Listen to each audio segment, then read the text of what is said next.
Once upon a time, on the small island of Corsica, a boy named Napoleon Bonaparte was born on August 15, 1769. His family, though of minor nobility, faced humble beginnings. His father, Carlo Bonaparte, was a lawyer with political ambitions, which he hoped would pave a better future for his children. Young Napoleon, second of 8 siblings, showed early signs of brilliance and ambition, traits that would eventually drive him to greatness. At just 9 years old, Napoleon left his home for the mainland to pursue a military education. His father's connections secured him a place at the Brienne Military Academy in France. Life at Brienne was tough, but Napoleon's sharp mind and determination set him apart. His fascination with military strategy and history grew, laying the foundation for his future exploits. By the time he transferred to the prestigious École Militaire in Paris, he had chosen to specialize in artillery, a decision that would prove pivotal. Napoleon's first taste of significant military success came during the Siege of Toulon in 1793. The young artillery officer displayed exceptional courage and tactical brilliance, helping to recapture the city from British forces. This victory didn't just earn him accolades, it also resulted in a rapid promotion to Brigadier General at the young age of 24. Napoleon was only 24, yet his strategic genius was already making waves in the French military. The turning point in his career came in 1796, when he was appointed commander of the French Army of Italy. The Italian campaign was a masterclass in military strategy. Napoleon led his troops through a series of stunning victories against the Austrians, including the decisive Battle of Rivoli. His innovative tactics and relentless drive transformed the poorly equipped French army into a formidable force, and his leadership skills earned him the respect and loyalty of his soldiers. But Napoleon's ambitions stretched beyond Europe. In 1798, he embarked on an ambitious expedition to Egypt, aiming to disrupt British trade routes and establish a French presence in the Middle East. The campaign started with a dazzling victory at the Battle of the Pyramids, where Napoleon's troops crushed the Mamluk forces. However, the tide turned when the British Royal Navy, led by Admiral Horatio Nelson, annihilated the French fleet at the Battle of the Nile.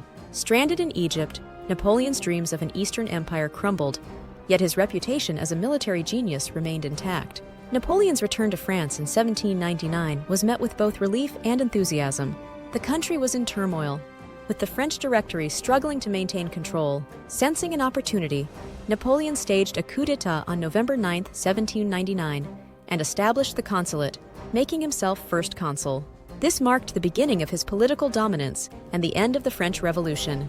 As first consul, Napoleon implemented a series of reforms that would leave a lasting legacy. He centralized the administration, created the Napoleonic Code, and reformed the education system.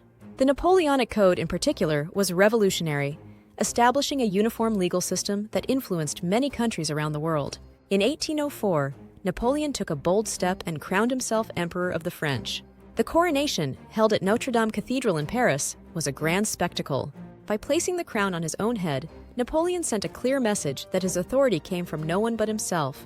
This act marked the beginning of the First French Empire. Napoleon's reign saw a series of military campaigns known as the Napoleonic Wars, which reshaped Europe. One of his most significant victories came at the Battle of Austerlitz in 1805, where he defeated the combined armies of Russia and Austria. This battle, often regarded as his greatest, demonstrated his tactical genius and solidified his reputation as one of history's greatest military commanders. However, not all of Napoleon's ventures were successful. In 1812, he launched an invasion of Russia, which proved disastrous. Despite initial successes, the harsh Russian winter and scorched earth tactics employed by the Russians devastated the Grande Armée.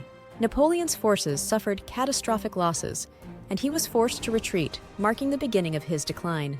Napoleon's European enemies seized the opportunity to form a coalition against him. In 1814, facing invasion from multiple fronts, Napoleon abdicated the throne and was exiled to the island of Elba. However, his ambition and determination were far from extinguished. Exile on Elba did not suit Napoleon, a man used to power and action. In February 1815, he managed to escape from the island and return to France, igniting what would become known as the 100 Days. His return was nothing short of dramatic. As he marched toward Paris, soldiers sent to arrest him instead joined his cause. By the time he reached the capital, he had amassed a considerable following and reclaimed his position as emperor without a single shot fired. Napoleon's return plunged Europe back into war. The Seventh Coalition, composed of Britain, Prussia, Austria, Russia, and other allies, united against him. The decisive confrontation came at the Battle of Waterloo on June 18, 1815. Despite his strategic brilliance, Napoleon was defeated by the Duke of Wellington and Prussian General Gebhard Leberecht von Blücher. This loss ended his rule and marked the fall of the Napoleonic Empire. Following his defeat at Waterloo, Napoleon attempted to escape to America but was captured by the British.